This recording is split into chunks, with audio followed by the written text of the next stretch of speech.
to Sports Talk on a Budget on this beautiful Wednesday afternoon. It's actually really cold up here in Utah. We've had temperatures in the negatives, in the single digits, in the teens basically all week, so it's been very cold. So I'm glad I'm inside and that I work from home and I don't have to be outside very often. But with that being said, we have a huge show for you today. Obviously, it is February 1st, so we're out of January, already into the second month of 2023, which is crazy. It is a National Signing Day for college football and all the college sports. A little bit overshadowed nowadays because of the early signing day in December. So this used to be a huge day for college football signees all across the country and high school football signees all across the country. What college they were going to go to, that is pretty much gone because most of those players are either signed before early signing day in December or they sign on early signing day in December. A couple big commitments today. I'm not really going to talk about that too much, but Nicholas Harbor goes to South Carolina. He was the number one athlete ranked in the 24/7 composite rankings. Roderick Pleasant, who was a top 100 player in the 24/7 composite rankings as well, commits to Oregon over USC and UCLA. And then we have Walker Lyons, who looked like he was going to be committed to Stanford, the tight end. He was a top 200 player in the 24/7 composite rankings. He was actually a top 150 player, commits to USC over Stanford and Georgia. So those are the biggest commitments today. Don't really expect too much more, so we won't we're not going to talk about college football that much. Actually, let's go ahead and dive into the topics, some big topics from the NFL today. First topic of the day is going to be the news that dropped this morning that Tom Brady dropped, and he is officially going to be retiring. Looks like this one's going to be for good, and he actually said that on his video when he dropped on social media, both on Instagram and Twitter, that this one is going to be for good. So going to react to just him retiring, his career, and why I think that he decided to retire and not pursue another team or play another year in the NFL. Second one was the big news that dropped. Second topic will be the big news that dropped yesterday, and that is Sean Payton is going to be the new head coach of the Denver Broncos. Demeco Ryan is going to be the new head coach of the Houston Texans. Talk about those hires there and what quality I think those hires are, and what potential I think that those two coaches have of turning around both those franchises and getting them back on track and getting them back in contention for at least playoff and division titles. And then finally, I will end the show. I'm going to rank the top 10 players in the Super Bowl. So obviously that's the Eagles and Chiefs. Going to give you my top 10 players who I think are top 10 most important and best players in the Super Bowl for those two teams overall. So with that being said, let's go ahead and dive into the show. And as I mentioned, obviously in the opening, Tom Brady retiring is going to be my first overall topic. So in my opinion, this was the right decision. He's 45 years old. He's going to be 46 before the 2023 season starts. And I mean, 46 years old, he's already defied all the odds and beat Father Time. Father Time was always seemed to be undefeated, but I don't know if he really ever caught Brady because I don't think a lot of people thought that he was going to retire. Most analysts on whether it's ESPN, FS1, CBS, wherever you watch, they didn't think he was going to retire. I thought he should retire, but I didn't think he was going to retire. So for a guy who's going to be 46 and go into his 24th NFL season, and no one's going to think he's retired, I think that he beats Father Time and is the first one to beat Father Time. Now, obviously, he showed signs of aging these last couple of years, but I mean, 44, 45 years old, that's going to happen. But he still played at a high level, broke records this year for attempts and completions all time. So he's going to have that record to add to just his vault, basically, of records that he has. So, like I said, I think this is the right decision. I really don't think that he wanted to go to another team and start over. It looked evident that he wasn't going to go back to the Tampa Bay Buccaneers. He obviously was a free agent, wasn't going to sign back with the Buccaneers. That doesn't look like a team that's going to compete for Super Bowl anytime in the next couple of years. And obviously, if you're Tom Brady and you have 7 Super Bowls and you've played for 23 years, you're not going to play for a team that you don't believe that can compete for a Super Bowl, especially with you on that team. So obviously, he wasn't going to go back to Tampa Bay. And then people talked about Miami, they talked about San Francisco, they talked about the Raiders with Josh McDaniels, who's an offensive coordinator from the New England Patriots. All those places, yes, he has familiarity with Josh McDaniels, but you have to go and learn, maybe not relearn that offense, but whatever Josh McDaniels has added since he has coached you. And then you got to learn the rest of the players. You got to go ingratiate yourself with the entire roster, whoever they decide to draft, whoever they decide to bring in free agency. And so there's going to be some familiarity with Josh McDaniels if you were to have gone there, but still a lot of new things there. Do you want to play in Vegas? Your life is basically in Florida now. That's where your kids are going to school. and they're older now, so it's a little hard to just pull them out of school. That's where Giselle's living and things like that. So that's a little bit tough. I thought if he wasn't going to retire, the San Francisco 49ers would be the only place where you could say, all right, he goes there and they have a legit chance to win a Super Bowl, because they already had a legit chance to win a Super Bowl this year with a third round rookie who was the last pick in the draft. And they had a chance with Jimmy Garoppolo. They probably had a chance with Trey Lance.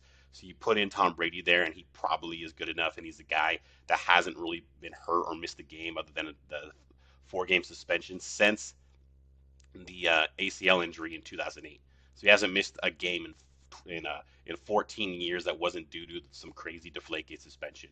So you can kind of pretty much pencil him in as a healthy guy, and that's exactly what the 49ers would have needed.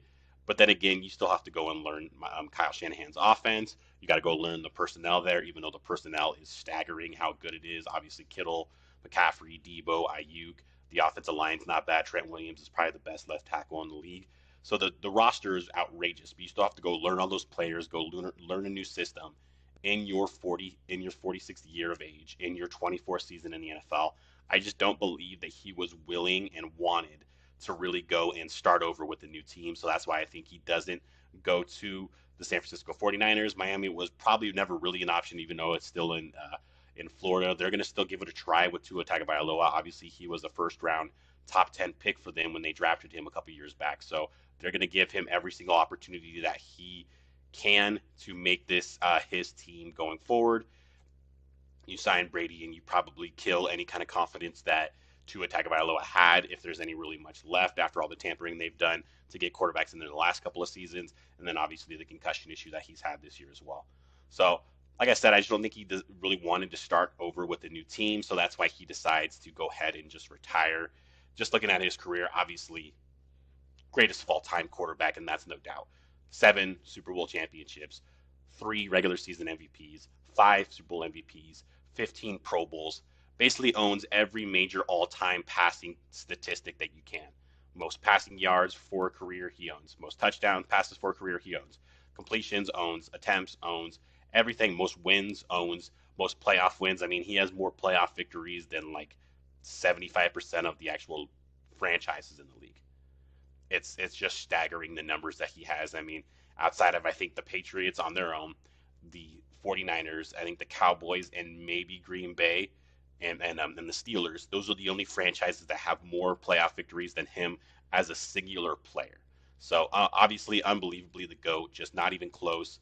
Mahomes may have an opportunity if he keeps on going to Super Bowls and AFC championships, but he's still got a long way to go. I think you have to at least get the 4 if you're Mahomes to even be in that conversation, because obviously Brady has 7. So unbelievably the GOAT, and just hats off to an unbelievable career. We will never see a career like Tom Brady, especially from a guy that was the 199th pick in the 6th round of the 2000 draft. We're never going to see another player like Tom Brady, another career like Tom Brady. Hats off to him. I don't think there's any kind of comeback here. It looked pretty obvious that he was able to retire on his own terms. Last year was kind of stolen from him when reporters kind of hijacked and heard from other places that he was going to retire, and you can kind of feel like he didn't get to retire on his own terms last year, and that kind of bothered him. And I think that's why he came back for his final season. Now he gets to retire on his own terms, do his own post, do it his own way. So I really believe that this is it. There's no comeback. And it's to the Fox booth for him, where he's going to make about $37 million a year for Fox being an analyst. So he's going to be just fine, and he's going to have a nice life. And I have a feeling he'll be a very good analyst in the booth. So obviously, with all that being said, let's go ahead and move on to our second topic, and that is going to be the 2 head coaching hires from yesterday, and that's Sean Payton going to the Denver Broncos and Demeco Ryan's going to the Houston Texans. Let's start off with Sean Payton. Sean Payton's going to get 5 years there, about 17 to 20 million per year, so you're probably around the 18, 19 million range. Going to be the highest paid coach in the league, but we kind of figured that would happen if they were going to get Sean Payton or Jim Harbaugh. They were going to have to put out a lot of money, but I mean, the Denver Broncos is owned by the Walton family, the Walmart family, so they have that kind of money, so that's a drop in the bucket for them, especially on an annual basis. They'll make that back in milk sales from Walmart, basically. So he's going to get 5 years, about 18, 19 million per year. The biggest question mark for me with Sean Payton is, can he get Russell Wilson back to the Russell Wilson we saw in Seattle? And that's going to be the biggest question for this Denver Broncos team, is because they have good players. Javonte Williams is going to come back from injury next year. He's their star running back. You have some decent wide receiver help, whether it's Jerry Jeudy, KJ Hamler. There's some decent wide receivers you have there. You're not bad on defense. Obviously, Patrick Surtain. They had one of the best scoring defenses in the entire league this year. Their offense just couldn't score, so that's why they were losing games. They would lose games close, low-scoring games because their offense couldn't do squat, but their defense kept them in the game. So the cupboard is definitely not bare there. Now, it is kind of bare when it comes to just overall draft picks. They only have one pick in the first 2 rounds in the next 2 years. Yeah, and that's going to be next year's first-round pick. No second-round picks in this year or next year. So they won't be picking this year until the third round, basically. So you're not going to be able to stockpile picks and kind of build around this team, but you have a very young team. Javonte Williams, Jerry Jeudy, Patrick Surtain, 3 of your best players are all on their rookie contracts. But that's going to be kind of the biggest challenge for this Denver Broncos team, is when guys like Williams and Jeudy and Surtain and other guys on the team get off of their rookie contracts that are looking to get bigger, longer-term deals. The Broncos are probably not going to be able to afford them because of all the money they have in Russell Wilson. They're paying Russell Wilson close to about $50 million per year. The cap hit that he's going to have in these next couple of years is going to be huge. So they're not going to be able to get a lot of free agents in the building. You're going to have to maybe talk to some of your young players and see if they'll take pay cuts. But you're also going to have to hit on some of these late round picks. You're going to have to hit on some of these third round picks and fourth round picks that you have. So it's going to be difficult to kind of turn around that franchise after these next 2 years. These next 2 years, you have a decent foundation, like I said, with all those young, talented players. If you can get the best out of Russell Wilson that's left in him for these next 2 years, you could be a potential playoff team, probably a wild card team because you're probably not beating the Chiefs in that division. So you could be a potential wild card playoff team if you can get the best out of Russell Wilson these next 2 years. But obviously, you're jumping into one of the toughest divisions in football. You're playing, obviously, Patrick Mahomes and Andy Reid and the Kansas City Chiefs twice a year. You'll be playing Justin Herbert and the Chargers twice a year. And Herbert's probably going to be a better offensive team because now Kellen Moore's in the building. He's got a better, more proven offensive coordinator with him. So they're probably going to be an improved team there. Don't know what the Raiders are going to do, so I won't really count them right now as a factor in the AFC West. But that's just a huge hurdle. Those are 4 games every single year guaranteed that are going to be difficult games, that even if you get the best out of Russell Wilson, you're still going to be at a pretty decided disadvantage at the quarterback position. Because I think the best that's left, Russell Wilson, is obviously not close to as good as Patrick Mahomes and not close to as good, in my opinion, as well, to Justin Herbert. But they do maybe have better defenses than a better defense than both those teams. So I think this was a slam dunk hire from the Denver Broncos. The best available coaching hire out there was going to be Sean Payton, wherever he landed. If he decided to coach I thought he was actually going to stay at Fox Sports and stay as an analyst for maybe another year and wait for maybe the Chargers job or the Cowboys job or a better job to come available. But the money that the Broncos are throwing at him it's astronomical. It's big time money for a coach, especially even in the NFL. It's still big time money. So slam dunk hire for the Denver Broncos. I think this gives you the best opportunity to maximize whatever is left with Russell Wilson and maybe make some wild card playoff runs. I still don't think, obviously, they really have a great shot at the division, but to make some wild card runs and maybe get into the playoffs. And then, obviously, with a guy like Sean Payton, who has a lot of playoff experience and has a Super Bowl ring under his belt, maybe you can get to the Super Bowl and make a run in the playoffs and get to an AFC Championship game. Let's move over to the other hire, and that was Demeco Ryan's being hired as the Houston Texans head coach. Now, obviously, this is a lot tougher job. The cupboard is absolutely bare for the Houston Texans. He's getting about a 6-year contract, about $8-9 million per year, a 6-year contract for Demeco Ryan's. But yeah, there's not much there. Out of the rookie running back this year, Dameon Pierce, is probably the lone bright spot. Brandon Cooks is still a solid wide receiver, but is he still a number 1 wide receiver in today's NFL? Probably not. But what they do have is they have 11 picks in this year's draft, including 2 in the first round and 2 in the third round. So you have opportunity to kind of start building your team how you want it to be. Obviously, Demeco Ryans is a defensive guy, and he was actually drafted originally by the Houston Texans as well. So it's kind of like a homecoming for Demeco Ryans, but he's going to want to build up that defense. Another question mark is, does he believe that Davis Mills is the guy? Is Davis Mills his guy, or you have the number 2 overall pick in the draft this year? If Bryce Young happens to go number 2 or number 1 because somebody decides to trade with Chicago or CJ Stroud, you're probably going to end up with either Bryce Young or CJ Stroud, who in my opinion are the 2 best quarterbacks in this draft. If you end up taking Will Levis at number 2, you may deserve what you get, because I think Will Levis has kind of the Mitch Trubisky, Blake Bortles, Blaine Gabbert potential, where he's going to be overdrafted because of his size and potential arm strength, but not very accurate and not very good. But that is a conversation for another day when the draft gets closer and I start breaking down some of the prospects in the draft. But yeah, like I said, 11 picks in this draft, 2 first rounds, 2 third rounds. You also have $37 million in cap space. So that leaves them at the 6th or 7th most cap space team going into the offseason. So you have an opportunity to draft a lot of good players, especially with your higher picks. You have the opportunity to bring in free agents. Now, are you going to be able to attract free agents to Houston when they don't know who their quarterback is going to be? When obviously they've been one of the worst teams, if not the worst team in the league the last couple of years. When they've gone through head coaches, they've had 2 head coaches in the last 2 years and fired both after 1 year. So a lot of uncertainty with the Houston Texans. So are you going to be able to bring in free agents? But when you have a ton of cap space, maybe you just kind of throw some money at them and see what happens. So with the picks and the cap space, you have the opportunity to turn around this roster in a year and make it a viable roster. And the good news is you're not going to the AFC West like Sean Payton is, where you have to play Patrick Mahomes and Justin Herbert twice a year. You're going to the AFC South with God knows who's going to play quarterback for the Indianapolis Colts. Same with the Tennessee Titans. Is it going to be Tannehill? Is it going to be Malik Willis? Do they trade for a quarterback? Who knows? They don't have a lot to build around on the offensive side either. Trevor Lawrence is obviously going to be the quarterback for the Jacksonville Jaguars next year and many years to come. That is the really only tough threat that you have in the AFC South.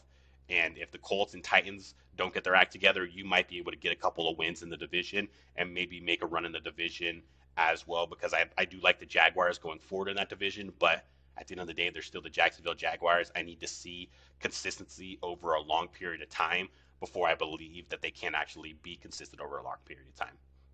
So just to look at the overall hire for the Houston Texans, I like the hire. I think Demeco Ryans was ready to be a head coach. He's done obviously a great job as the defensive coordinator for the San Francisco 49ers. He played in the league a long time. A lot of these players he knows about, obviously from developing as a coach, and even some that are still in the league that he played with as well. So I think this is a good hire.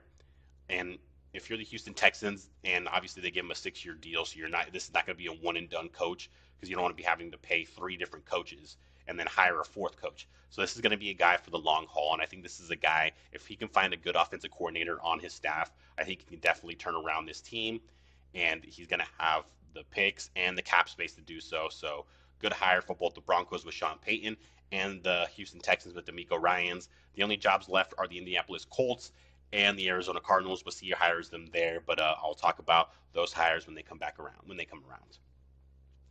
And then finally, we'll move to my last topic of the day. And in this topic, I'm going to name my top 10 players in this year's Super Bowl.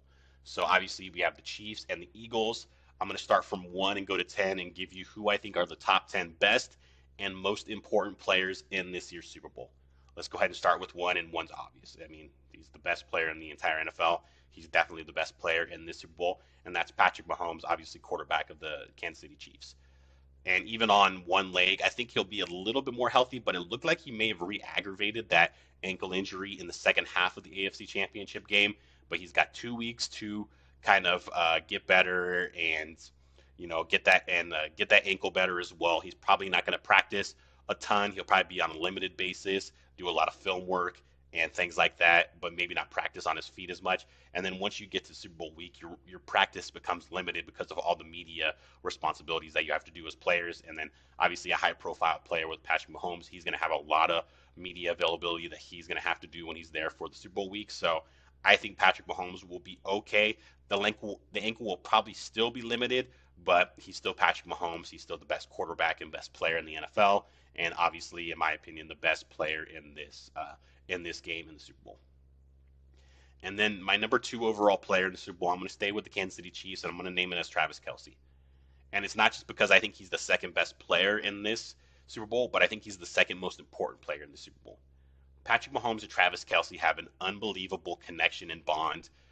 It's basically very a la Tom Brady and Rob Gronkowski. They have that kind of connection, that kind of bond, and that's what makes Travis Kelce so important, especially with the injuries that were suffered to Juju Smith-Schuster, Kadarius Toney, and Mecole Hardman, the other three of the top receivers for the Kansas City Chiefs in the AFC Championship game. We don't know their status, how healthy they're going to be. I expect all three of them to play. We don't know how healthy they're going to be.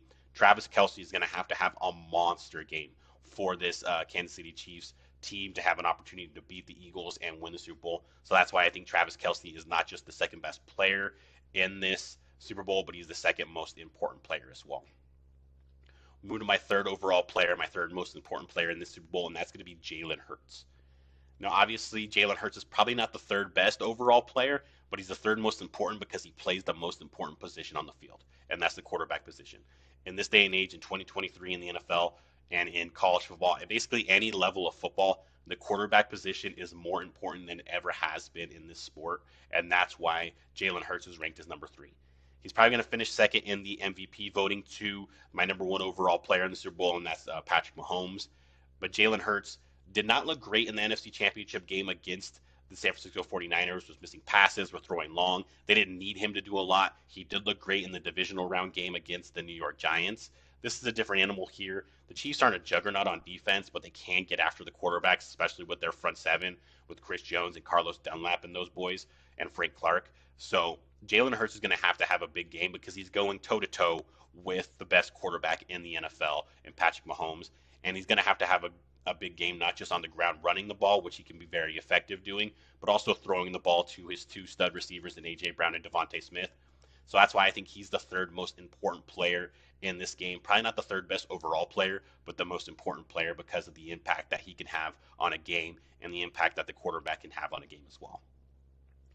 And then number 4, we're going to go ahead and stay with the Eagles, and we're going to go to the guy that snaps the ball to Jalen Hurts, and that is Jason Kelce, the center of the Eagles.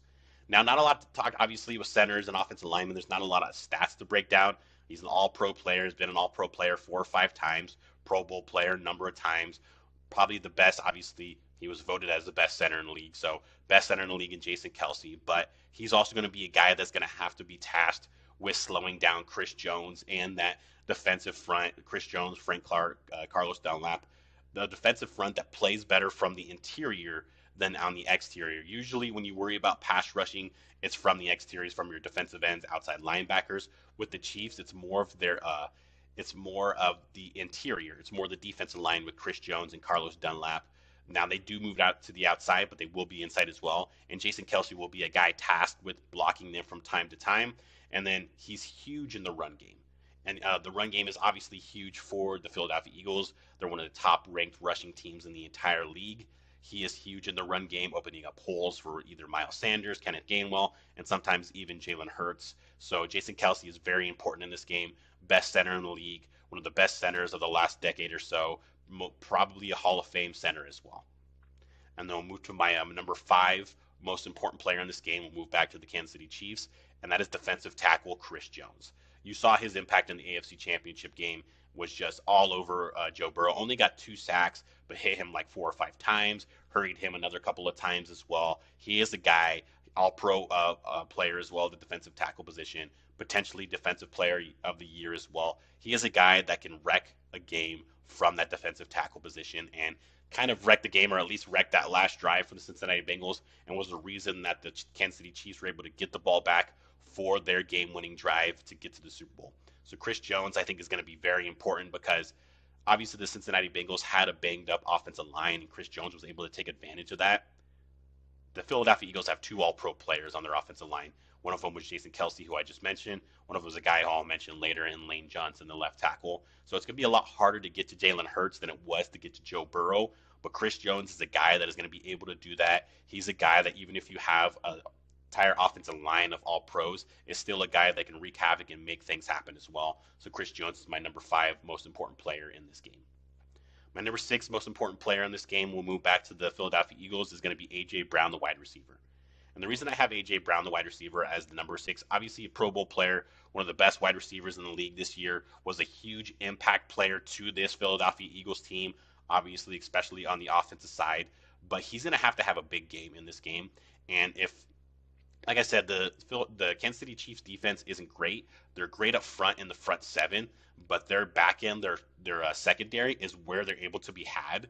And with him and Devontae Smith, but especially AJ Brown, if he can have a big game, that could go a long way to the Philadelphia Eagles winning the Super Bowl.